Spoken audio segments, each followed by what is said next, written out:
Welcome to the Connecting with Coincidence radio show with Dr. Bernie Beitman, MD, bringing together the world's synchronicity experts to help you use meaningful coincidences to develop spiritually, psychologically, and practically. For more information, put Connecting with Coincidence into your web browser to find the book, website, Psychology Today blog, YouTube channel, and Facebook page. And now, here is the host of the Connecting with Coincidence radio show, Dr. Bernie Beitman, MD.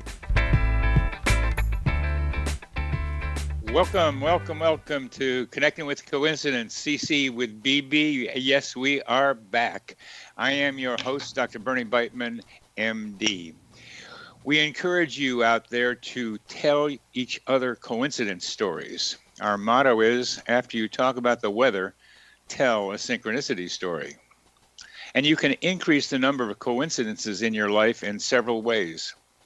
Even if your mother told you not to talk with strangers, our guest today will tell you that this is one of his favorite ways to create synchronicities.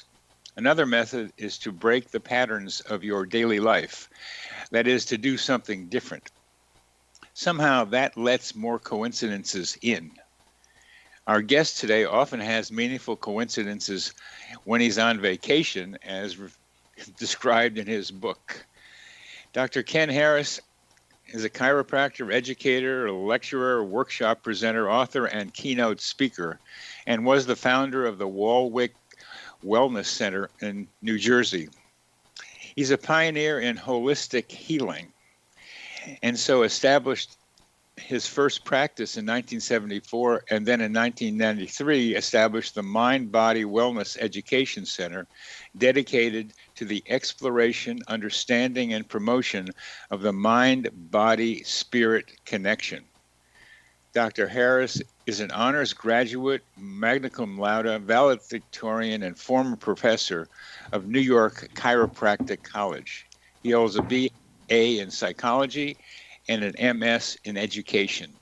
He is the author of Synchronicity, The Magic, The Mystery, The Meaning. Welcome to the show, Ken Harris. Happy to be here, Bernie, and feeling honored to be one of your guest speakers today. Well, we're so glad to have you, and it's nice how I found you through our mutual contact, Amalia, but I think we're going to get to that in a little bit. But let's start with the general idea of how you got into synchronicity as such an important part of your life. Well, to be very honest, I just kept having more and more synchronicities with greater intensity and meaning. And I finally surrendered to spirit and said, you know what? It's not just my stories that I'm going to share with people. It's going to give them a roadmap to discover their own. So I put paper to pen, went back into my memory file, and started writing. When did you start doing that, Ken? I actually took about 2 years ago, I started to write individual stories, but really intensely. 6 months before I published the book, I was full on concentrating on getting the stories pen to paper. Well, that's 2 years, and you're not exactly a spring chicken. So what took you so long to start writing about it? I had resistance. I said, well, so these things are happening to me, but people are not really going to be interested in my story. They're more interested in their own story. So I finally got the idea, give them a roadmap, which my book does. The second half of my book gives them the 7-6-5-4 formula for having synchronicities in their lives and the meaning behind them. But it was just ego, saying, who cares about my stories? So I resisted, but I finally gave in. Well, that's humility, isn't it? Overly done. I don't know that I eat a lot of humble pie, Bernie. But yeah, as I age, I'm getting more tempered. I've had a few speed bumps, as we say, along the road of life, and when you think you're going to die and things are going to be taken away from you, you get very humble. It helps. And what kind of responses have you gotten to your book, Ken? Actually, an excellent response. I've been very fortunate. Most of my books are sold through Amazon, as you know. They have a worldwide network of followers. And so my books are in Europe, they're in Thailand, they're in Australia, New Zealand. I've been a robust response. Wonderful. Well, let's go with a nice baseball story. I played a little baseball back in the old days. And what happened in Yankee Stadium 50 years ago and more recently? Well, it was actually over 54 years, but the story is incredulous. When I tell my Yankee fans this story, the first thing they ask me is, how far did you hit that ball? So here's the backstory. When I was 14 years old, we won the championship in the South Bronx. That's where I grew up. And the New York Mirror at the time sponsored the Little Fellas League, which was a precursor to what we now call the Little League. And we had the opportunity to play a 3-inning exhibition game before my heroes, before the New York Yankees and the Kansas City Athletics.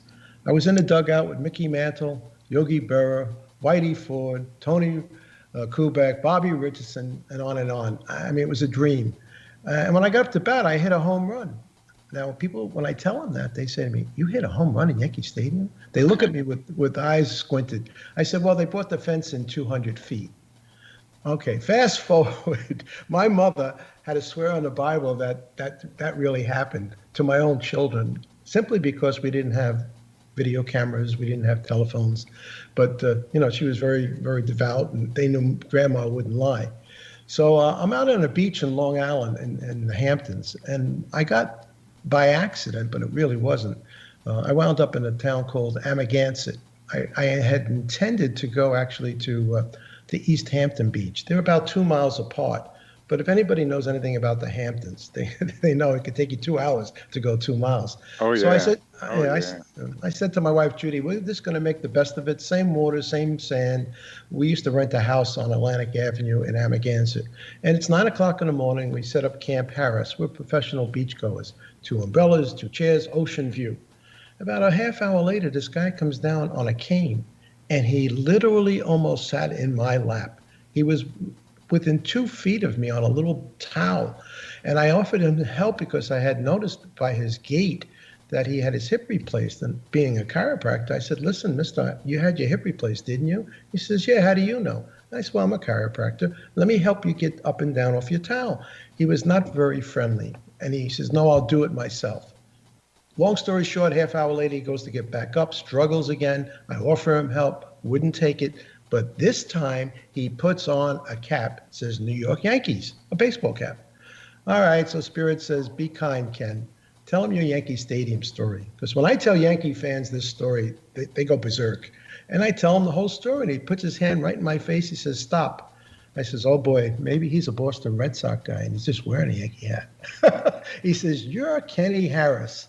And I'm wearing a bathing suit at the time, and I'm looking down. I said, you know me? He says, I know that story. I said, how do you know that story? He says, well, I'm Richie. I was on your team. I hadn't seen him in 54 years at the time. We had a reunion with our coach, who was still alive, and 8 of the 9 guys were still present. So that's my 54-year later Yankee Stadium story. Well, that's a beautiful thing to come back together again, and part of one of the themes that I see in your stories is somebody comes around and sits someplace near you. It's a sitting down process that I often see with coincidences, where people sit down next to somebody and something happens. And you've had that happen quite often. I think statistically, very often. I invited, Bernie, my consciousness is wide open. My attitude is everyone I meet is a friend that is really my friend. I just haven't met them yet. And I ask very significant questions of people, and I listen to what they say, because I believe the universe is speaking to each other through other people all the time. We're always having an unconscious, hopefully conscious conversation. Would you say that again? Because I think it's worth repeating.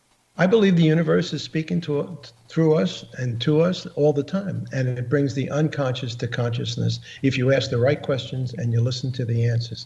Sometimes you're going to get advice on what to do, and sometimes you're going to get advice on what not to do next. So be very careful when people speak back to you and listen. As I understand it, when you talk about the universe, you've mentioned spirit, and we might get to those terms one of these as we go on with this. That people have messages to you, so that one time I was in the forest where I like to go, and some people came by and seemed like they would be interested in talking. And I was stirring around with a problem I had. And rather than telling them something about what was going on with me, they seemed to be open to being communicative out there in the forest. It's a beautiful day. I just went on, and I wondered about just what you are saying. Maybe I should have stopped and talked with them, because they might have had some nice answers for me that would have been helpful. I believe that we meet people for very specific reasons. There's no randomness in my understanding of life. Life is intelligent, life can be trusted, and life will put you in the right place at the right time with the right people if you're open. Oh, it's a wonderful way of thinking. And one of the terms you use is getting in contact with spirit. And the way you say spirit reminds me an awful lot of the way Wayne Dwyer talked about spirits. Tell us about your relationship with him. Well, I met Wayne and Deepak Chopra, both of them on the same day, twice, 17 years apart, walking along the beach. So I believe that was a graced, divine gift given to me. I had read all their books. They were two of my mentors, and I think I was just given that gift to reconnect with them. My relationship with Wayne was very intimate. I took care of him chiropractically and energetically. We touched each other's souls. I think he was my soul brother, if there is such a thing. There was no accident that I met him. It's wonderful to think about soul brothers rather than more the kind of heterosexual things that people talk about. But why don't you tell our audience who might not know who Wayne Dyer is? Well, he was a psychologist by training. He had written over 40 books on self-help. He started out with Your Erroneous Zones, which was more mental, psychological. And through his evolution as a writer, he became very spiritual at the end of his life. He embraced the teachings of some of the teachings of the great masters down through the ages of all religions. And he was a generous, open-hearted man. I don't know that the audience knows this, but he actually, upon his death, gave $250 million to public broadcasting. He also said to me, he says, you know, Kenny, I ain't never seen a U-Hauler behind a hearse. You're not going to take anything with you. Don't die with your music unplayed. That was his message. If you got a song to sing, sing it while you're still here. I love that image. I've never seen a U-Haul behind a hearse. That's a good one. That's a good one. Well, you met him in kind of well, we only have about a minute or so left, but I think talking about Wayne is a good thing. I've seen him on PBS when he was trying to help the TV stations get some income from donations. Very caring guy. I think he had 8 children, if I recall. He did, and I had the opportunity of also treating three of his 8 children. What else can you tell us about him before we get to the end of this segment? He was a wide open, very friendly, very gregarious. He like me, enjoyed meeting strangers who he considered friends. I actually cried when he died. I really was. I was grief-stricken when he died rather young, only 75, which I am. And I had told him what he could do to stay alive, but he said, you know, Ken, I'm at the pinnacle of my life. I've climbed all the ladders. I'm on a scaffold. I'm ready to jump off to the next adventure. Well, that's a good question. Now we're coming to the end of this segment. We're talking with Dr. Ken Harris, who is the author of Synchronicity, the Magic, the Mystery, and the Meaning.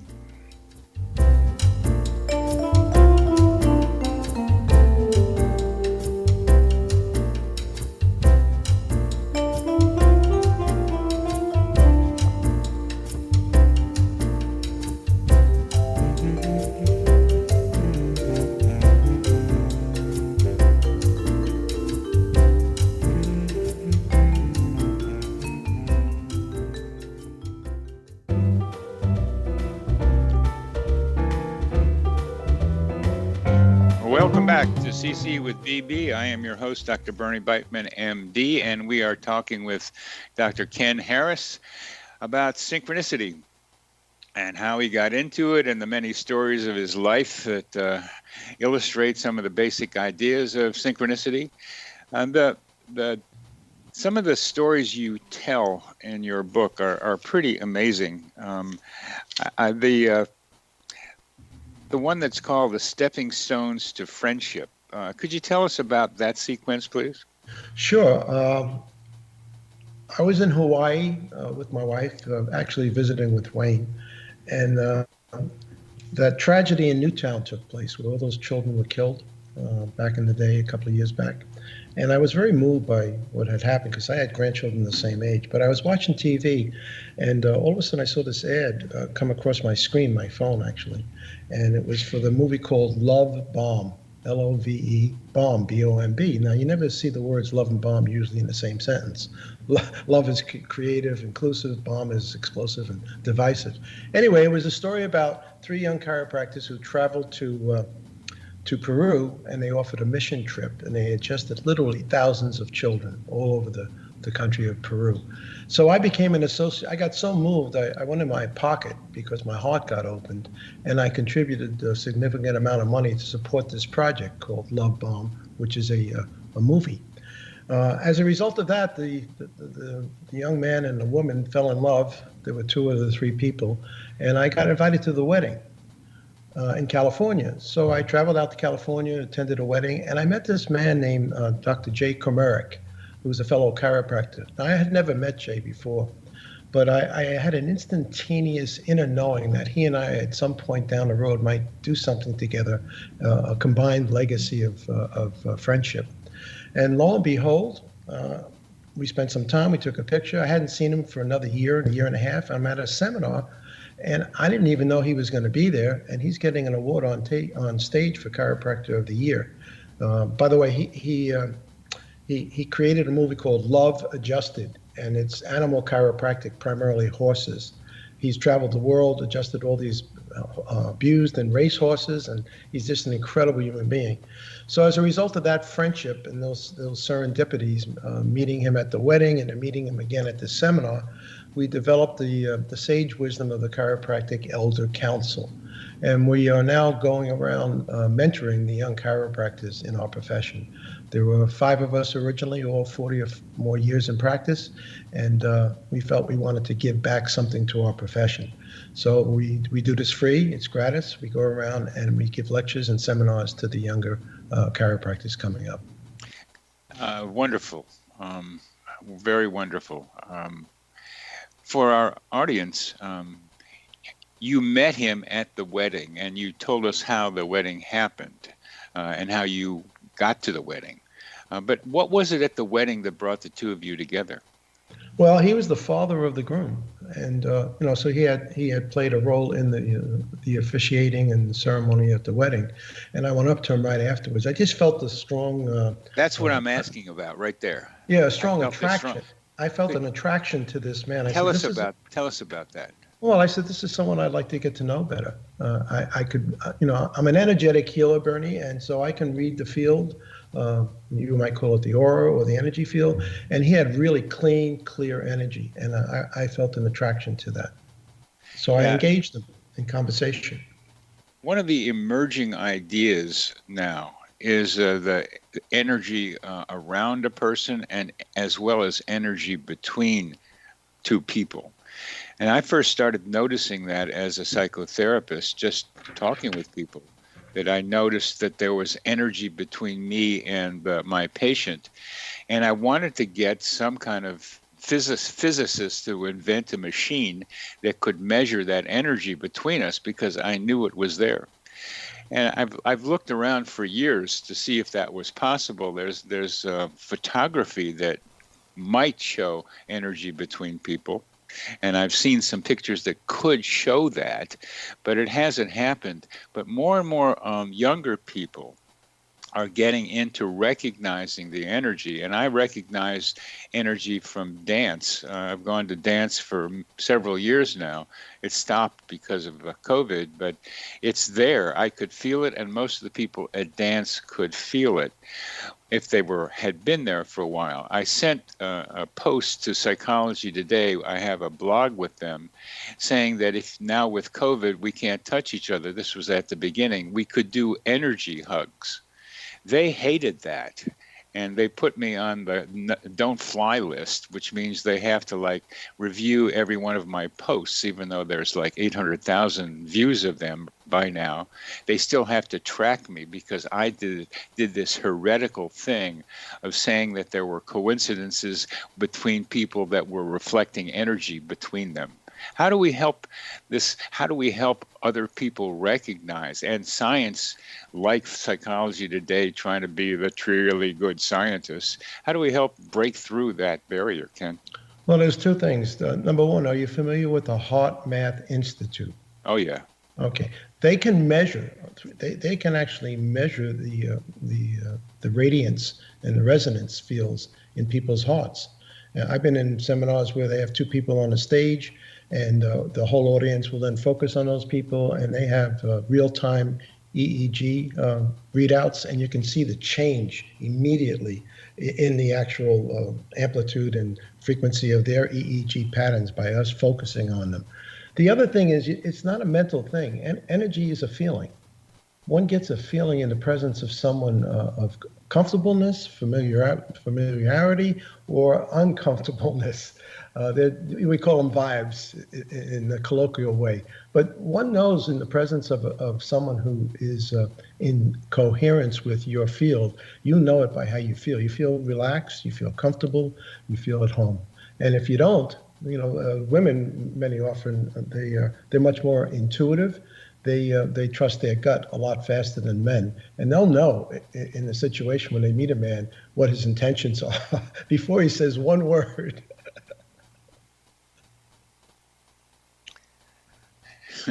And you think that's picked up from the vibes? Well, I think there's everything is energy and frequency. I like Tesla was a smart guy back in the day, and he said it's all about energy. Energy forms matter.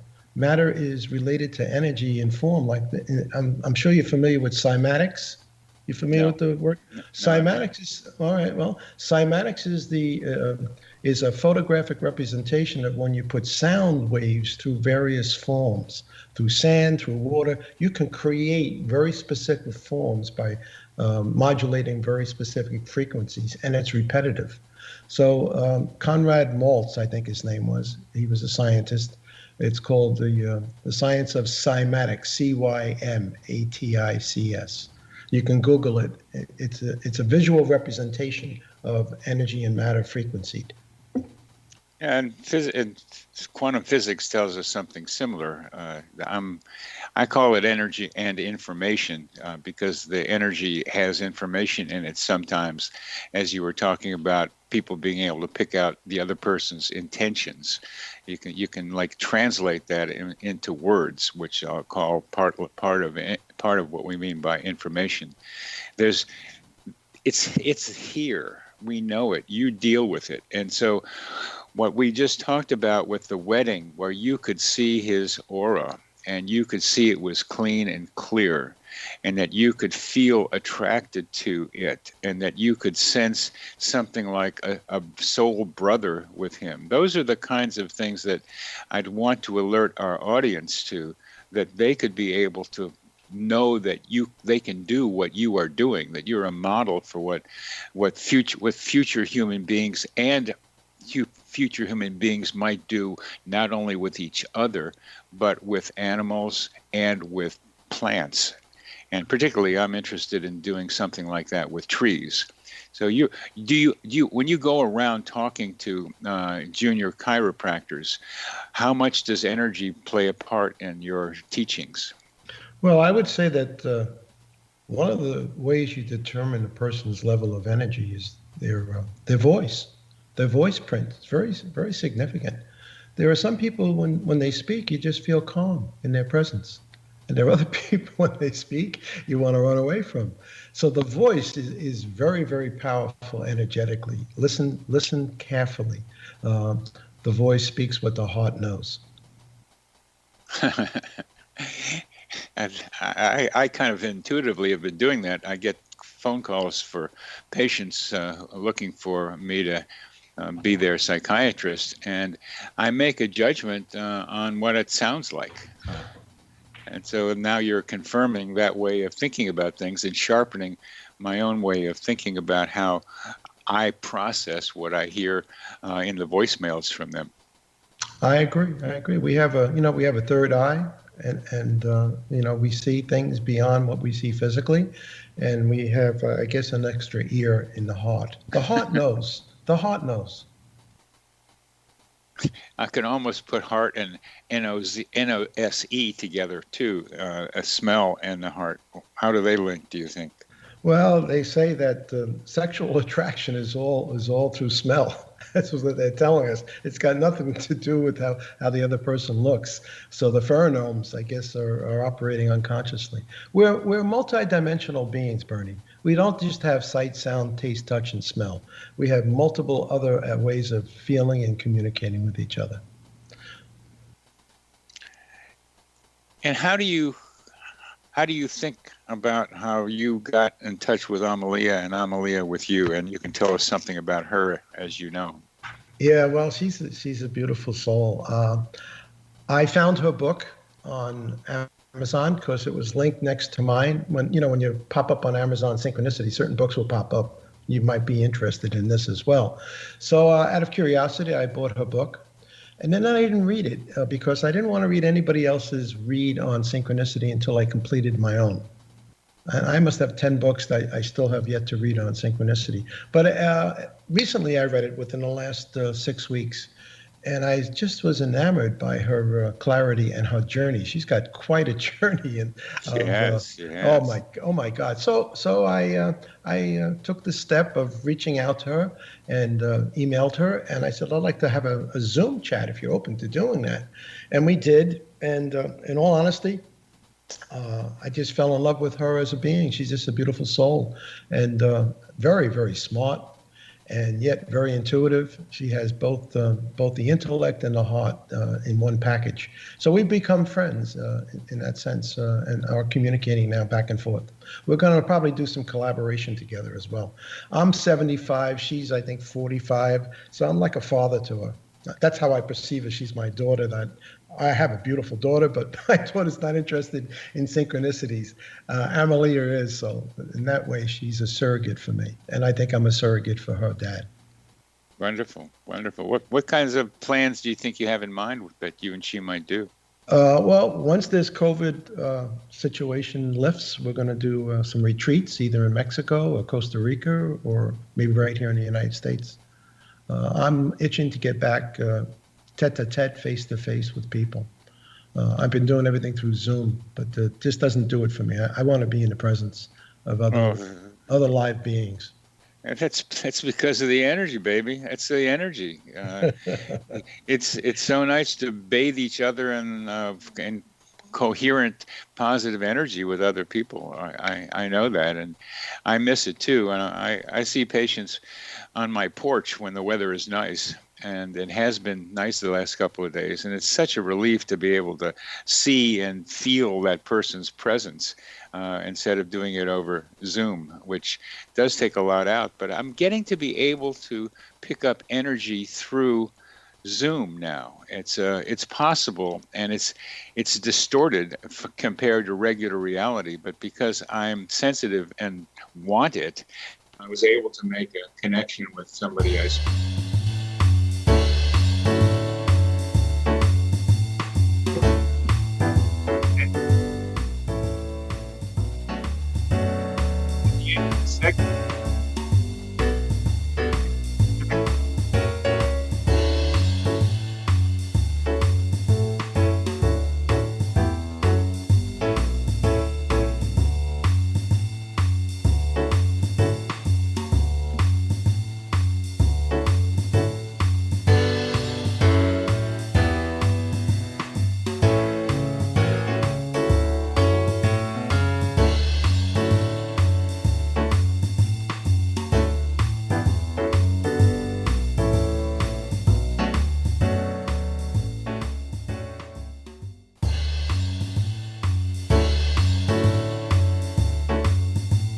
Welcome back to Connecting with Coincidence. I'm your host, Dr. Bernie Beitman, MD, and we are talking with Dr. Ken Harris, author of Synchronicity, The Magic, the Mystery, and the Meaning. Ken, one of the ideas you have, I'm pretty sure, is that coincidences or synchronicities are useful, valuable, and people should be paying attention to them. Why is that? What's the value of a person paying attention to synchronicities? Well, since I believe the universe is intelligent and coherent, people do not cross our path by accident or by randomness. In many cases, they're attracted or sent to us for some very specific information. So it behooves you to listen with an openness of heart and mind to what people want to share with you. I see everyone as a student and teacher to me in some way. There's always, as you say, an exchange of energy and information. So the universe is putting people in your path for very specific reasons. As I said earlier, sometimes what to do next, and sometimes what not to do next. Oh yeah. And you have a nice story that illustrates a basic coincidence process of oh darn, the flight got canceled. Oh, what am I going to do? And what you were looking for did happen. That is contact with Ram Dass. Oh, that was a wow moment for me. I was never a student or a seeker of guruism. That's never been my path. But I did read his book many years prior, Be Here Now. I grew up in the same time period you did with Ram Dass and what's his name, Timothy Leary and so on. So I knew of him. And I have a friend in New Jersey who said, you're going to go to Hawaii. You might want to have an audience with him if you could. He's a pretty interesting man. So I had this desire and intention to connect with him. But I called 3 times. I got the private number that my other friend gave to me because he was a very close confidant of Ram Dass. And no one answered. I never got a response. And we were preparing to return to the United States, and I got a call from the airline saying, unfortunately, the flight had been delayed and canceled, and we would have to reschedule. And as I attempted to reschedule, I got a next phone call. It was from Ram Dass's secretary saying, would you be available to come tomorrow morning to have this audience with him between which he very rarely ever saw anybody between seminars. He lived in Maui for the last 20 years of his life. He had been stroked and wasn't able to travel. So of course I said, absolutely, I'll be there. Just tell me the address and I'll show up. So when I drove out to Maui, or to the other side of Maui, it's like a 2-hour drive from where I was anxious to meet him. And as I walked into the room, you talk about energy, there was such a presence and calmness in his home and around him that I had never felt before. In all honesty, I think for the first time in my life, Bernie, I experienced unconditional love. Now, I had parents who loved me, but there were a lot of conditions. When I met with Ram Dass, I felt like I was being bathed in unconditional love. And we had a beautiful, about maybe 2 hours of tete-a-tete, face-to-face time with each other. And I didn't even realize it at the time why I was going there. But as I sat down and looked in his eyes, we actually were able to telepathically speak to each other. He had aphasia from the stroke, so he could speak and then stop and speak and then stop. But when he stopped, he just looked at me and I knew what the rest of the sentences were. And I was experiencing, when I got quiet, this feeling of grief. I had lost a mutual friend. We both had this friend called Sham Das, not Ram Dass, but Sham Das, who had died in a tragic accident in India some years prior. And I didn't realize how much grief I was still carrying around it. And I asked him, Ram, have you had any communication from Sham? And he looked at me and he put his hand to his forehead beautifully and he says, Ken. And he tapped his third eye and he motioned that Sham is now with Krishna, meaning Christ, God, whatever the source of all beingness. And now what next happened was, for your listeners, going to sound a little woo-woo, but we actually had an apparition of Sham come in the room. And I could see him smiling at me saying, Ken, I'm fine. Go on to life. Don't be sad. So that was my experience meeting Ram Dass because my plane was canceled. And that's a general principle that I like to emphasize that you want to look for the positive when what you think you want and need doesn't happen, and then you start looking for something else that might be there. Be open to the possibility that there's a good reason for you not having had what you think you need or want. I believe there's always a good reason. In the moment, you may not realize it, but in retrospect, you say, "Oh, that had to happen, so this could happen, so I could meet this person," et cetera, et cetera. Well, you and I are meeting now. What do you think about our meeting? Well, it's funny. I had been aware of your work because a friend of mine who's a massage therapist who worked in my wellness center, he said, "Hey, Ken, is this psychiatrist guy, and his name Bernie Brightman, who's really into the synchronicity stuff." So I bought your book, Conscious Connection, which is excellent, by the way, if anyone's listening. And then I put it aside. Again, I didn't want to imitate or mimic anybody else's work. I didn't read it right away until after I read my book.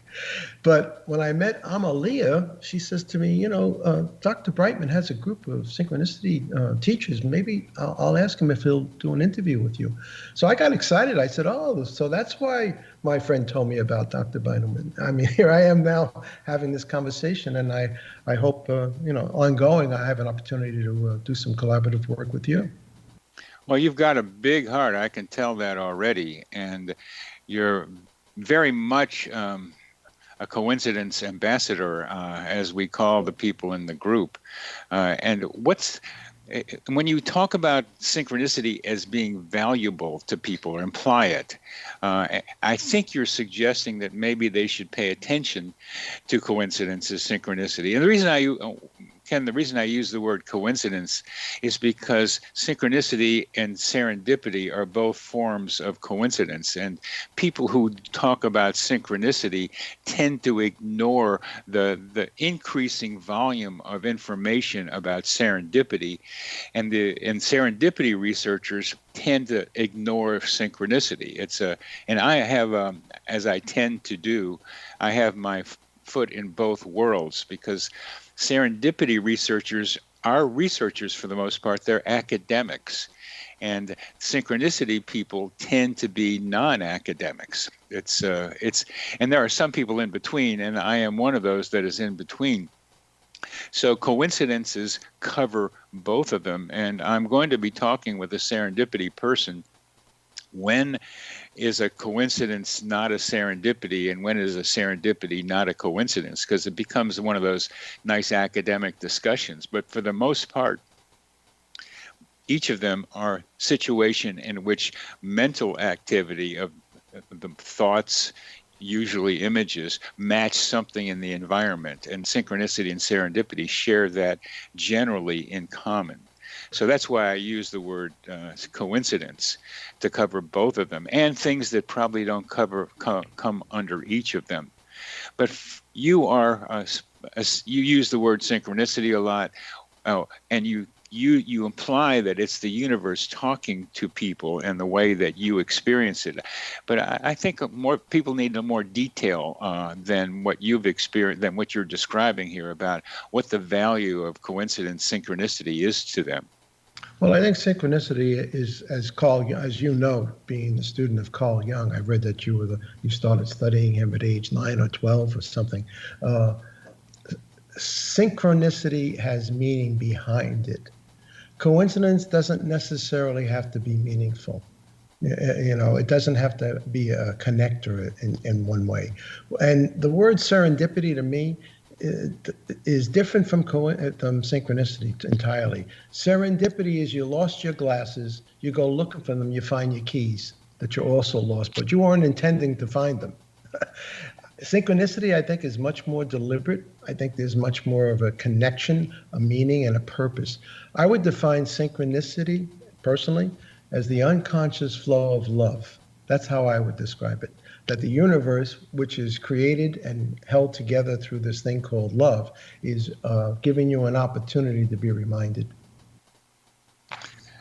What do you do with Mark David Chapman standing outside of the Dakota building in New York City, thinking about a lot of coincidences involving the Beatles and other people, and I won't go through the whole list of them, but his idea was standing out of in front of the Dakota is to assassinate John Lennon.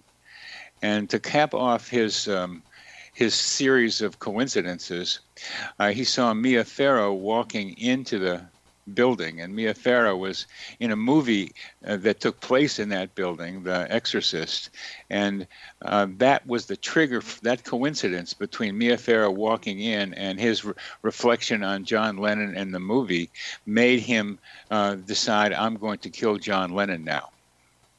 Well, I don't know we're ever going to know what made him decide to do that. There's a lot of speculation. Maybe they had a sacred agreement, John Lennon and him, because as a result of that death, a great flow of love came into the world. Hundreds of thousands of people were affected by that event. And, we can say, oh, it's a terrible thing, he killed him. But in retrospect, maybe it wasn't. I think you need to talk about that a little bit more. Well, I believe that nothing happens by accident. I don't believe in randomness, Bernie. Randomness is a mathematical model of life, and I don't think life was created by mad. So what you're saying is that it was all right for Mark David Chapman to kill John Lennon because there was a lot of love that came out afterwards. Well, one could, in retrospect, see that as a positive silver lining to a so-called tragedy. Who are we to judge what's right and wrong? That's the other thing. That's all egoically filtered. You may judge something as wonderful, and I may see the same thing and say, no, it's terrible. We really don't know.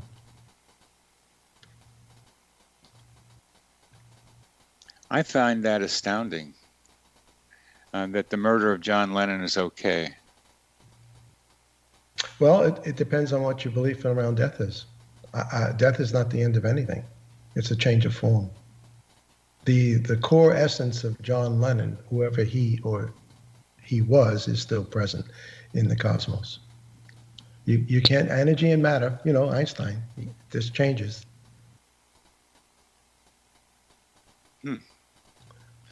Well, Imagine is something that I keep doing. One of his great songs.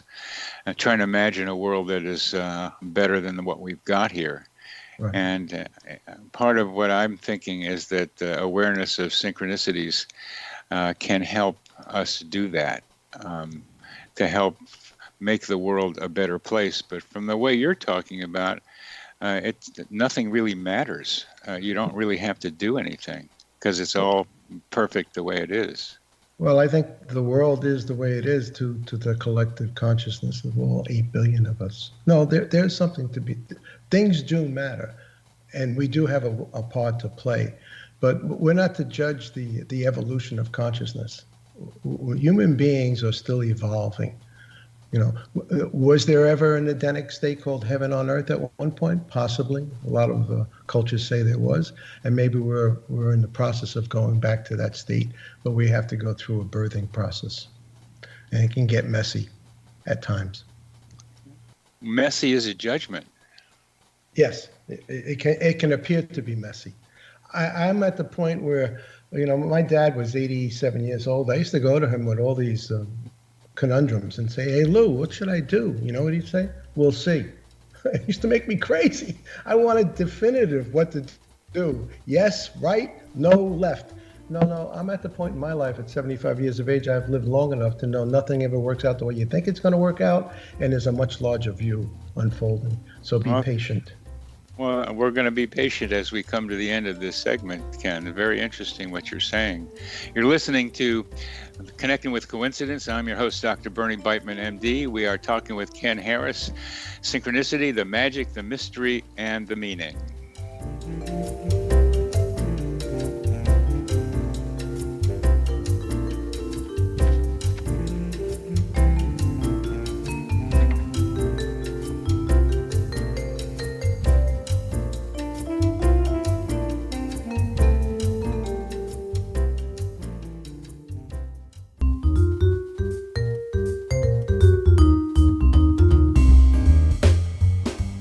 Welcome back to CC with BB. I am your host, Dr. Bernie Beitman, MD. We're talking with Ken Harris and getting into some really good stuff. Ken, I'm thinking about putting this John Lennon story on my Psychology Today blog, and I'm concerned about how to present it.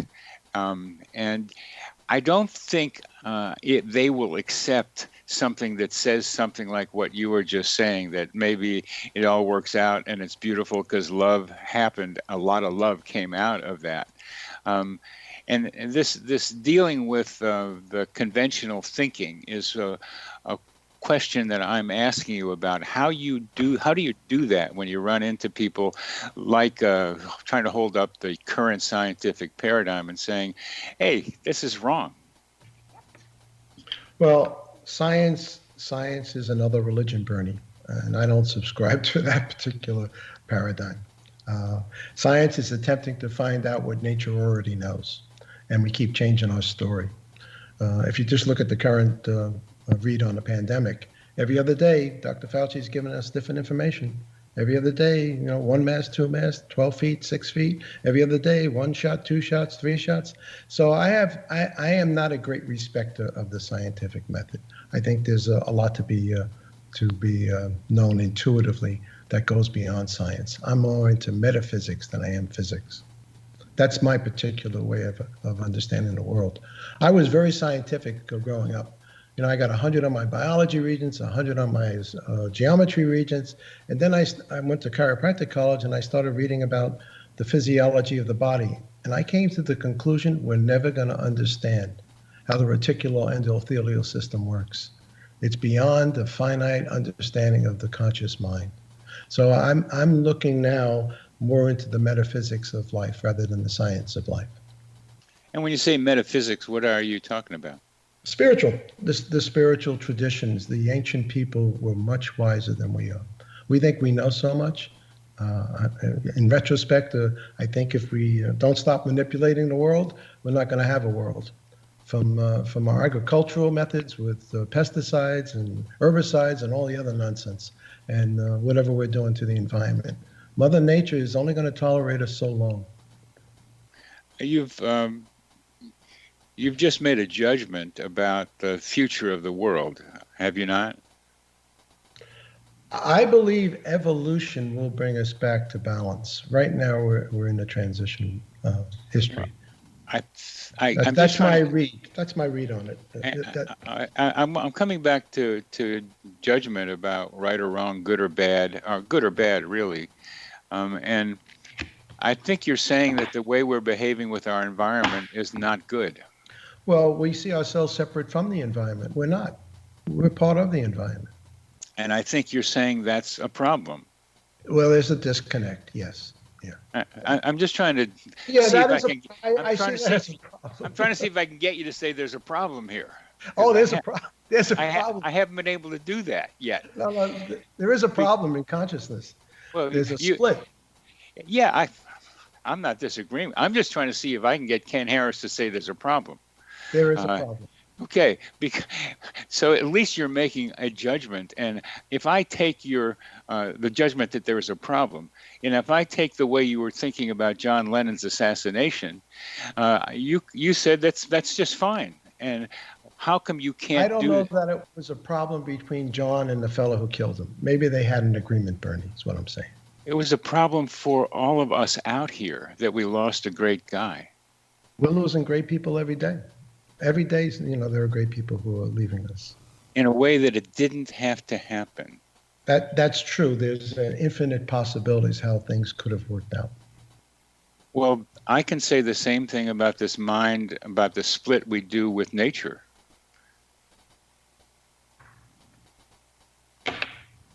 I don't see any problem with that. You can say it, sure. But that contradicts what you were saying earlier, that there was a problem.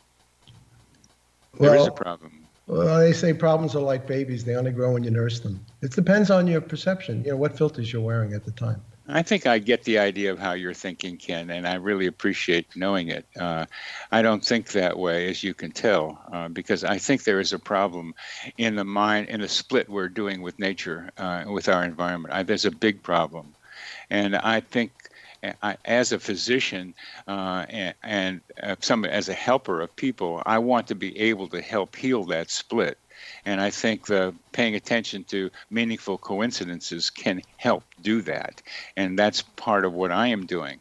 But you're almost saying that I don't have to do that, that things are okay.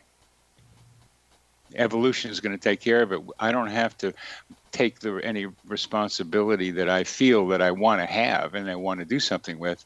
It doesn't matter. Well, I would say this. It does matter what comes across your field to take responsibility. But I'm not going to take responsibility for the other 8 billion people. So what are you then trying to tell whoever will listen to you about what they should be doing regarding synchronicity? I would say listen to their own soul voice. Listen to their intuitive heart. That's what I would say. Because we're all connected in the heart through love. I mean, here's my perception, Bernie, you're me in another body.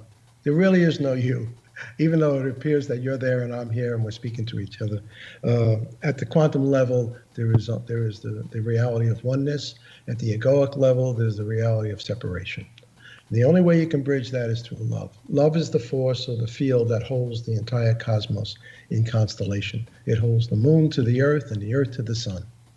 And it's the core energy, it's a core frequency. So my mission is to remind people that love is why we came and love is why we're here. How do you define love? What are you talking about? I don't have words to define it, but you know what it is, and I know what it is because we've all experienced it. It's an experience. How do you define chocolate? You ask me, Ken, what does chocolate taste like?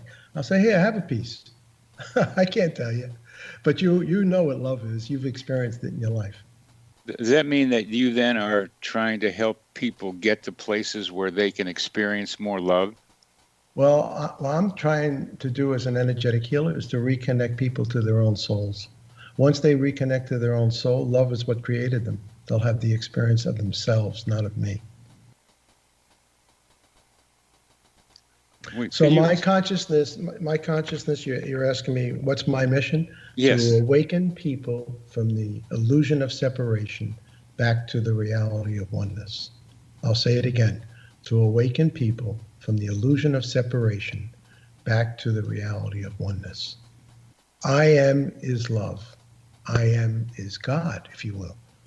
I am that I am was the word given to us down through the ages. So that's my mission, to reawaken the memory. People are walking around, I would say, hypnotized to the unreal.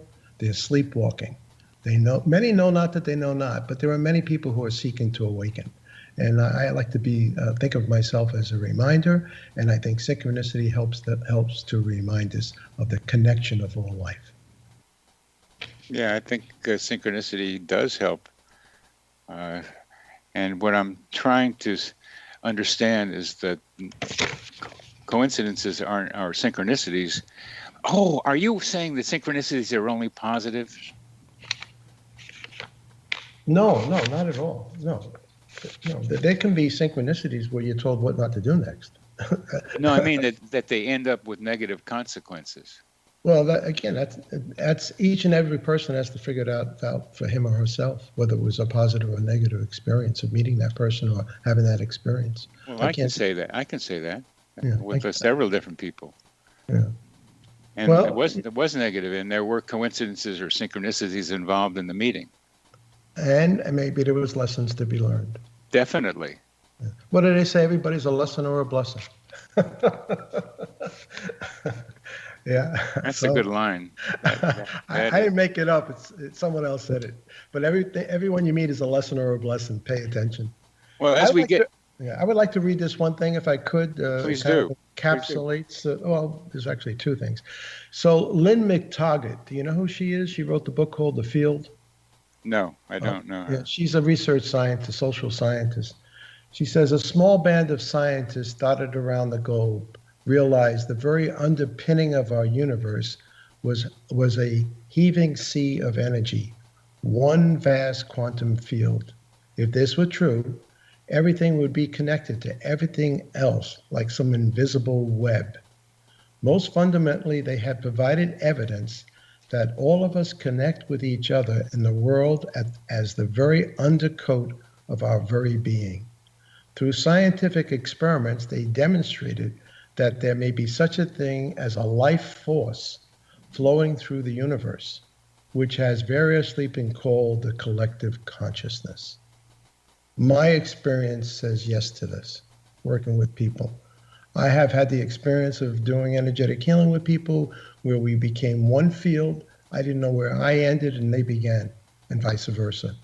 So I've actually tasted the chocolate. I've actually had the experience of oneness, and that's a beautiful thing. And unless you've had it, I can't explain it to you. You have to have had the experience to know what it is. And basically, it's love. Love is the core frequency that unifies and lifts people's perception above separation. When our hearts, minds, and emotions are in alignment and not in conflict with each other, this makes it easier to sense our intuitive heart's direction for effective choices and guidance. That would be my final gift I want to give to the listeners, those two understandings that we came from and we could return to love. That's the only reason we're here. All right.